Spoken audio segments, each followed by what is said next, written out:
Hablar de historia, Sí. como veníamos diciendo al comienzo del programa. Obviamente estamos en vísperas del aniversario del paso a la inmortalidad del general José de San Martín, y por ese motivo le damos la bienvenida al comisario retirado y profesor de historia, Regino Ortiz, también perteneciente al Centro de Estudios Históricos de la Policía Federal Argentina. Bienvenido, Regino. Muchas gracias. Gracias por la atención, gracias por invitarme y por participar y llegar seguramente a una audiencia muy amplia de personal policial y, claro que sí. y de personas que por supuesto no pertenecen a la fuerza y son radioescucha de ustedes, ¿no? Totalmente. Así es, exactamente. En esto tan místico que es la radio, ¿no? Claro, es verdad, sí, siempre la mística de la radio está, eso no se pierde. Tal cual. Un gusto que haya venido un día como hoy, que también estaba difícil, con el tema lluvia y todo. Muy difícil, pero... Sí, que llueve, que no llueve, que... Bueno, y estaba comprometido y el gusto de estar con ustedes y de tener esta posibilidad de acercarnos a la gente a través de una pequeña disertación o narración, lo que ustedes consideran, ¿no? Sobre la figura de este personaje histórico nacional tan importante, ¿no? Claro. Que el día lunes se cumplen 176 años de su partida, ¿no? De su fallecimiento, y lo estaremos recordando, ¿no? Lo estaremos recordando con mucho entusiasmo, con mucho fervor, con mucha alegría también, ¿no? También, yo es creo cierto. que estos personajes que han hecho tanto por nosotros, tenemos que estar muy, muy contentos y muy agradecidos de que hayan nacido en esta tierra, ¿no? Y que hoy los podamos honrar, ¿no? Hoy los podamos honrar. Totalmente. Es verdad, el padre de la patria, y uno desde chiquito vamos aprendiendo cosas acerca de San Martín y todo, pero siempre hay algo más para saber. Eso es lo que veníamos pensando antes, como que siempre hay algo más, y escuchás cosas y decís, uy, esto no lo sabía. Obviamente uno haciéndose adulto ve distintas facetas, ve cómo empezó, y aparte que tiene una carrera militar, tuvo una carrera militar larga, empezó de muy niño. Uno hoy en día, claro, todo es tan distinto, que en aquella época desde muy pequeño ya... estando creo que en España, empieza su carrera militar, ¿no? A los 13 años, claro. Él nace en 1778 en Yapeyú, ¿no? Eso todos lo sabemos. Claro. Su papá era militar, era teniente gobernador de Yapeyú, ubicado en lo que es actualmente la provincia de Corrientes. Y bueno, hizo sus primeras letras y posteriormente con toda su familia, con sus 4 hermanos y con su mamá y su papá, bueno, se trasladaron a su país de origen. Sus papás eran de Castilla la Vieja. Y él a los 13 años ingresa al regimiento de Murcia. Muy jovencito, claro, ¿no? Hoy, un niño. Hoy sería impensado que una criatura, diríamos, ¿no? De 13 años. Y muy pronto, bueno, él comienza con esa carrera militar en la rama de infantería. Es trasladado al norte de África a luchar con los moros. Así tiene sus bautismos de armas, sus primeros enfrentamientos. Luego vuelve a España, interviene en una guerra con Francia por el Rosellón. Posteriormente en Portugal, de la guerra de los Naranjos.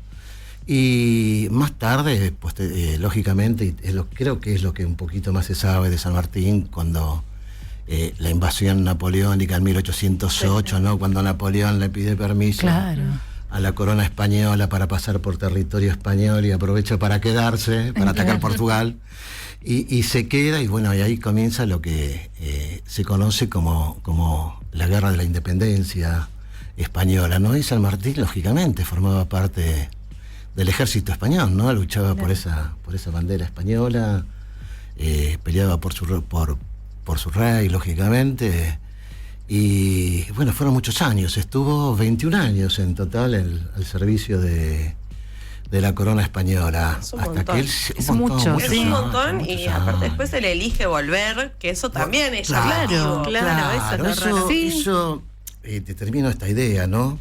De que está 21 años, y muchas veces nos hemos planteado, y creo que es interesante para que quien escucha decir, ¿cómo es que este hombre que estuvo al servicio del ejército español, de la corona española, que tuvo enfrentamientos muy, muy fuertes, ¿no? Muy importantes? Les voy a mencionar 2. Arjonillas, que fue en el año 1808, el 23 de junio de 1808, donde, no sé si sabían, vos recién, no sé si utilizaste la palabra rarezas o claro, cosas que sí, desconocíamos, curiosidades, ¿no? o cosas que uno no conoce. San Martín también sufre la caída de su caballo es herido de muerte, cae porque explota un proyectil, su caballo cae y él queda debajo del caballo. Terrible.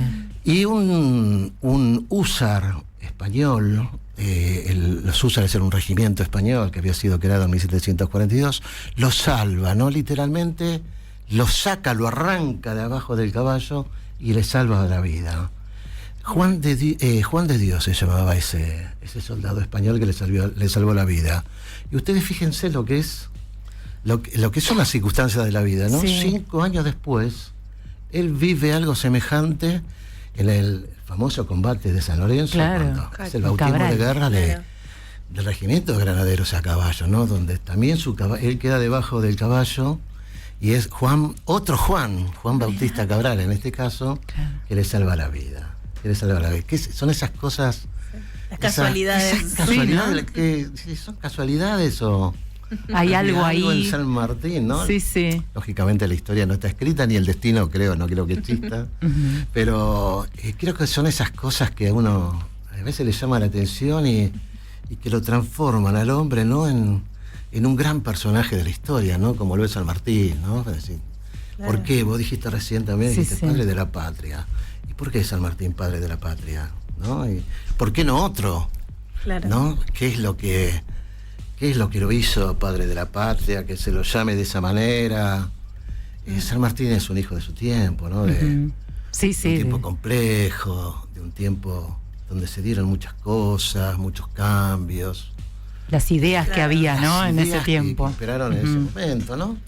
Y no quiero saltar de una cosa a la otra. Como docente quisiera ser ordenado en mi exposición, pero bueno, es que es tan amplio el tema y te lleva tantas cosas. Y creo que somos privilegiados, ¿no? En tener un hombre como él, que sintió ese deseo, esa necesidad de volver a su patria que lo vio nacer y ponerse al servicio, ¿no? Yo mencioné recién a Arjonilla, posteriormente de Arjonilla fue Bailén, que no se los mencioné, en 1808, donde él recibe una medalla de oro por su participación, por la valiosa participación, ¿no? Por la arrojada participación que tiene, por la estrategia que utiliza. Era en Arjonilla cuando era teniente, y luego de ese combate es ascendido a capitán y posteriormente, después de Bailén, es ascendido a teniente coronel. Y con esa jerarquía militar es con la que llega a Buenos Aires hacia 1812, y vos también, bien dijiste antes, los miraban con extrañeza. ¿Qué es lo que viene a hacer este hombre? Claro, habiendo estado tantos años. Tantos años allá, pero él igual argentino. Él vino, por eso 1812. Y hay un hecho, si ustedes me permiten, San Martín era monárquico, pero bueno. Suena fuerte.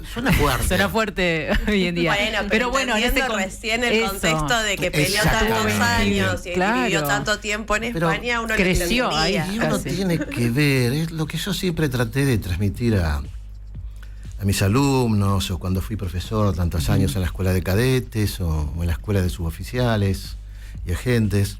Es decir, la historia hay que verla con los ojos y analizarla con los ojos de la época. Lo que no significa, porque alguien te puede decir, estás justificando los hechos históricos que acontecieron. Y no, es ponerse... es para no caer en un anacronismo. No caer, claro, ver la historia con los ojos de la actualidad, y nos hace muy difícil, ¿no? Es decir, hay una contraposición de tiempos, de valores, de principios. Por eso yo decía antes, o en un principio decía, perdón por la redundancia, a los personajes de la historia hay que verlos con los ojos de la época, y San Martín fue un hijo de su tiempo, ¿no?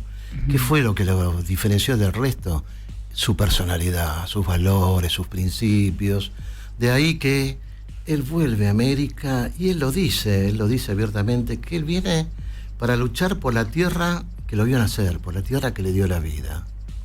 Él, estando en España, había tomado conocimiento de todo lo que venía aconteciendo en América, de los distintos movimientos revolucionarios que venían desde el norte hacia el sur, primero en Caracas, México, Nueva Granada, el Río de la Plata. Lógicamente nosotros sabemos que nuestro proceso histórico nacional comienza el 25 de mayo de 1810, y bueno, él llega a conocimiento, y él con sus ideas monárquicas viene al Río de la Plata, y creo que es el libro de Fernández Díaz, ¿no? No quiero comentar plagio, creo que es el libro de La Logia de Cádiz, donde creo que en el prólogo se menciona que él llega al Río de la Plata y hay una reunión. En ese momento estaba el primer triunvirato y participa de una reunión, y él comenta que es monárquico, y dicen que Bernardino Rivadavia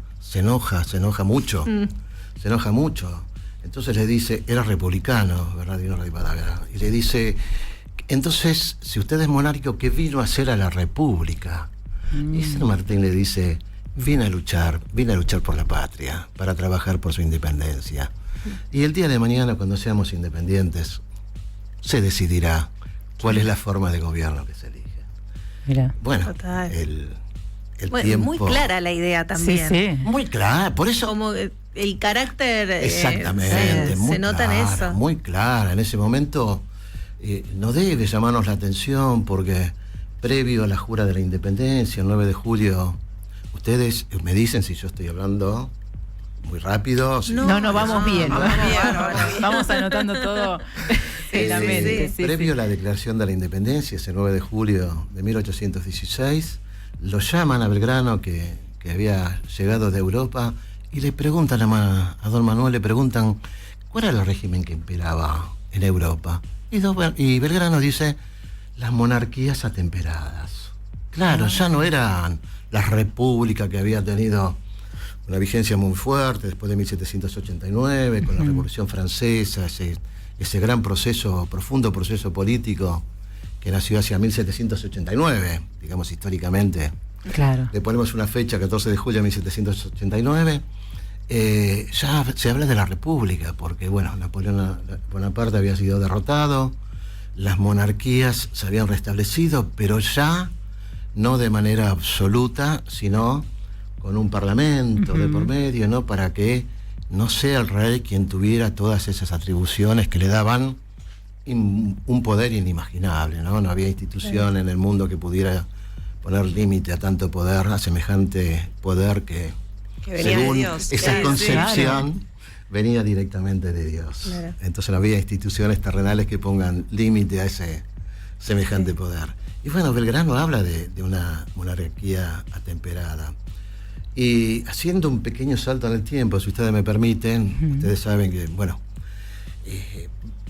podemos decir que San Martín es el gran promotor de nuestra independencia, posteriormente de la independencia de Chile y posteriormente de la independencia del Perú, y que él en un momento decide abandonar la lucha y le cede su lugar a Bolívar, ¿no? A Bolívar, para que continúe con la finalización, que finalice la lucha contra el Imperio Español. Y una de esas contraposiciones, ¿no?, que hay con Bolívar era casualmente el modelo político a implementar, ¿no?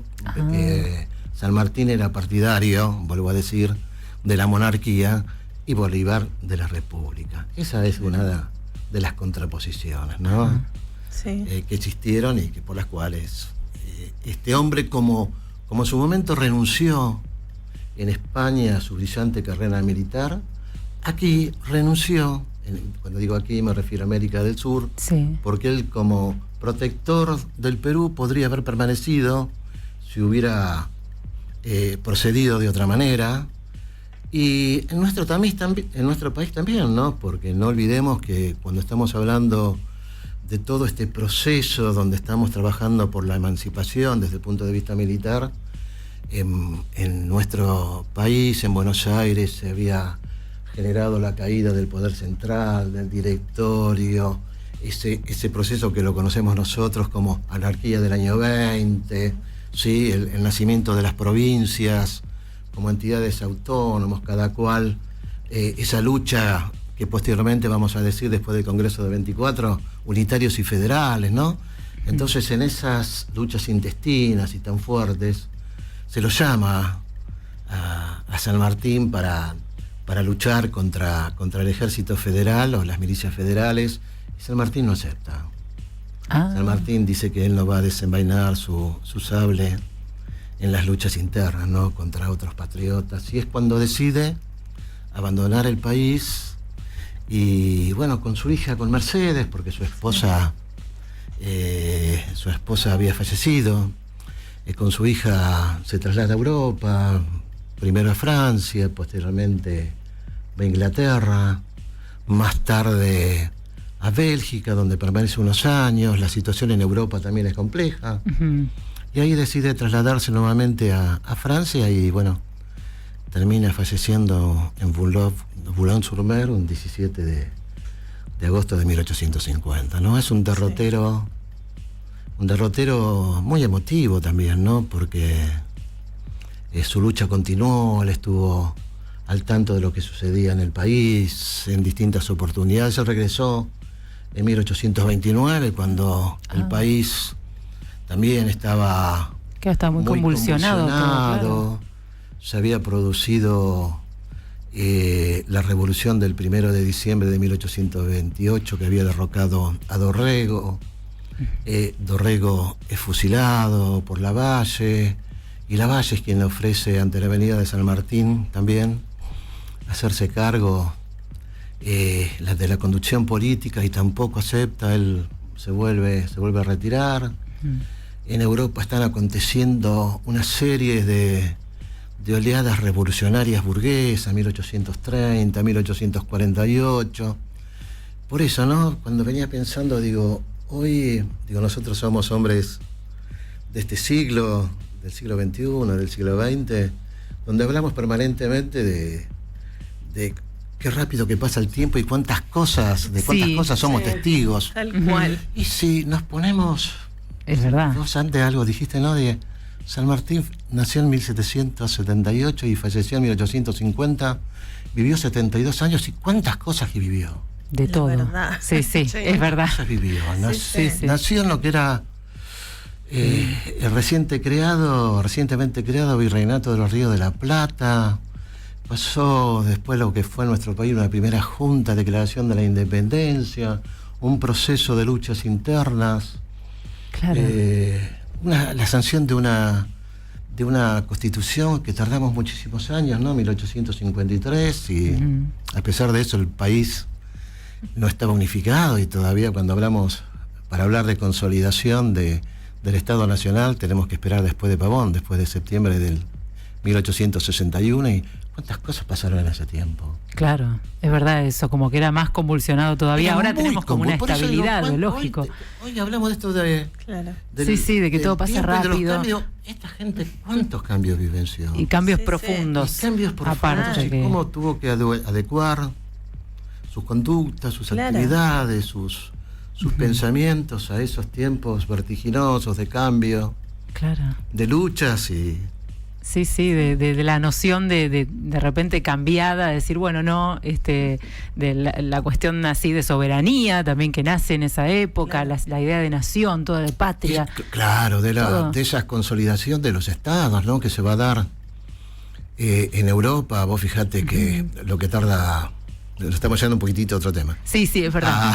Ahora volvemos y quiero que veamos los libros. A lo que va a ser la unificación italiana, la unificación alemana, posteriormente con Otto von Bismarck en 1870, ¿no? Y lo que fue después la paz armada y todo ese periodo de preparación para la Primera Guerra, ¿no? Pero ya son otros tiempos. Sí, ya Vos me decías los libros, ¿no? Los libros, has traído libros. Cuando días pasados me contactó Ornella, me vino a la cabeza... siempre fui un amante de la historia, ¿no? Yo creo que he sido bendecido por Dios porque, bueno, he hecho las dos cosas que en la vida se me presentaron y tuve el apoyo, Dios gracias, de hacerlo, ¿no? Ingresar a la escuela de cadetes, ser oficial de policía de un escalafón. Yo soy del escalafón bomberos. Bien. Estuve 32 años en servicio y en forma casi paralela, y mientras pude hacerlo, estudié profesorado en historia, ¿no? Estudié historia, era una gran vocación. En mi casa, cuando era chico, se hablaba mucho de historia, y en la escuela de cadetes, lo que éramos cadetes del escalafón, o de los escalafones de bomberos, y creo que digo los escalafones, digo comunicaciones, creo que también lo tuvo como profesor, y yo me refiero al coronel Mario Orlando Punzi.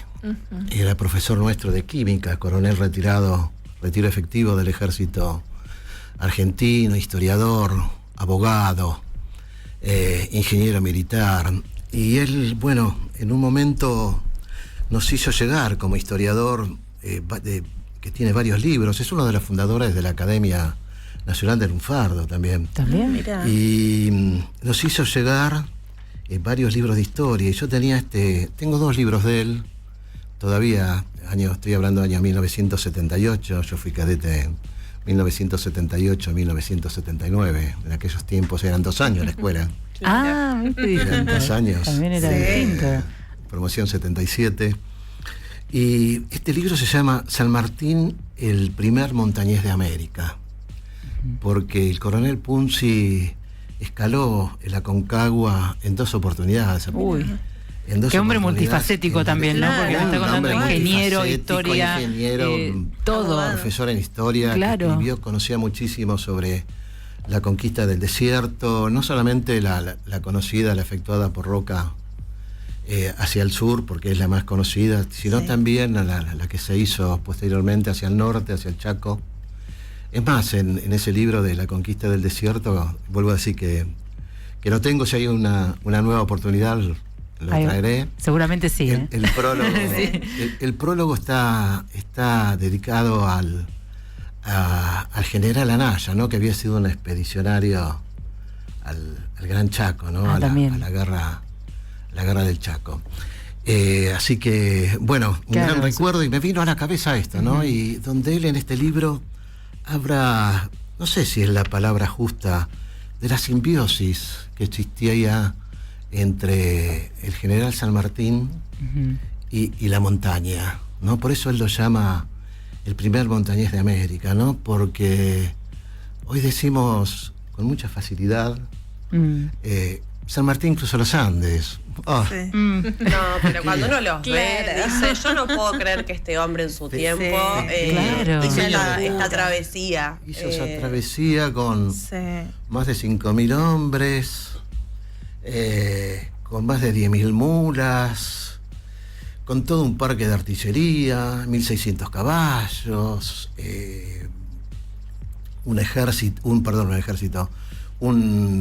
un hospital transportado. Había un hospital fijo que permaneció en Mendoza y otro que transportaba medicamentos, con la escasez y lo rudimentario de aquella época, ¿no? Donde no existían los antibióticos. También.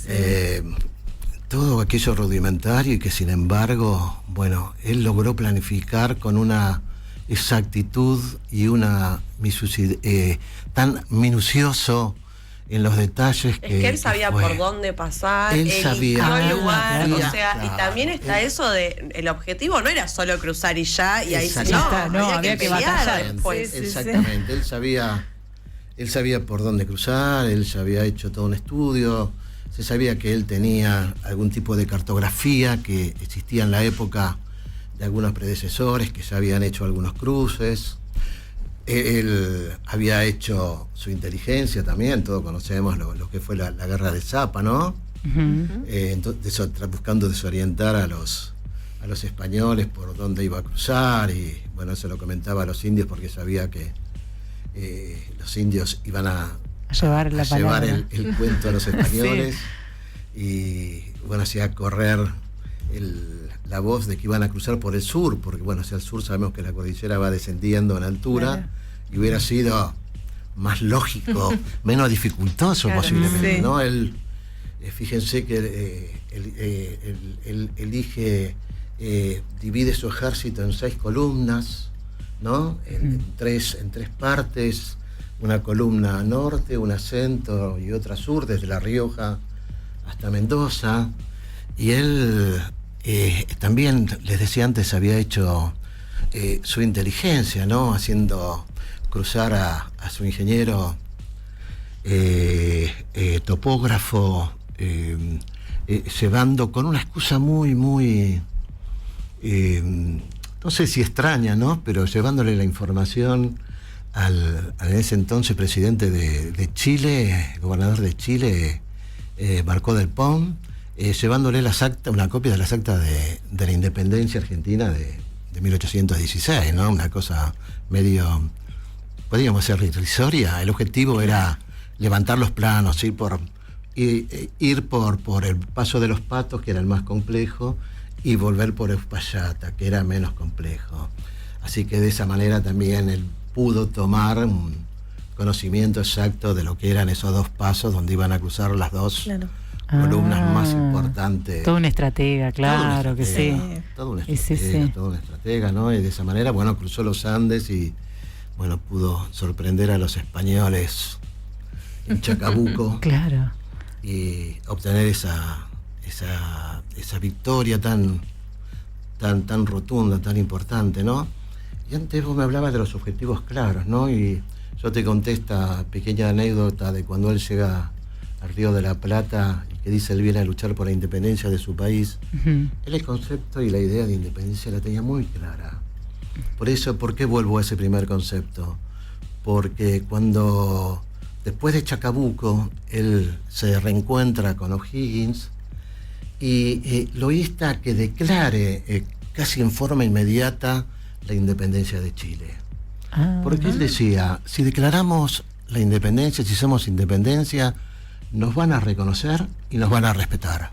Era plantarse ahí, claro. Y él mismo hace cuando posteriormente, después de Maipú, y tiene su plan continental y se embarca hacia Perú y dice, desembarcamos en Lima y atacamos el grueso del ejército, porque el fuerte del ejército realista estaba ahí en Perú, ¿no? Claro. Yo le hablé de los distintos procesos revolucionarios que vienen del norte hacia el sur, pero el Perú se sigue ahí, sigue firme y fiel a la figura, ya en ese momento, ¿no?, de Fernando VII. Cuando logra esas primeras victorias, él busca declarar la independencia del Perú. Declara la independencia. El objetivo final era ese. Crea su primera bandera, la primera bandera la crea San Martín, con los colores rojo y blanco del Perú, y también el himno nacional de Perú, ¿no? Son obras de nuestro general San Martín. No sabía lo del himno. No sabía la del himno tampoco. Nuestro padre de la patria, ¿no? Claro, sí, cuántas cosas, ¿no? Es cierto que es una gran vida en una época así, que justo le tocó vivir, por supuesto, pero el hombre necesario también para ese tiempo y para nosotros también, por supuesto. Por eso te decía, ¿no? Que por un lado, no es casualidad que él venga, sino que hay una convicción y hay un conocimiento exacto de lo que está pasando en América.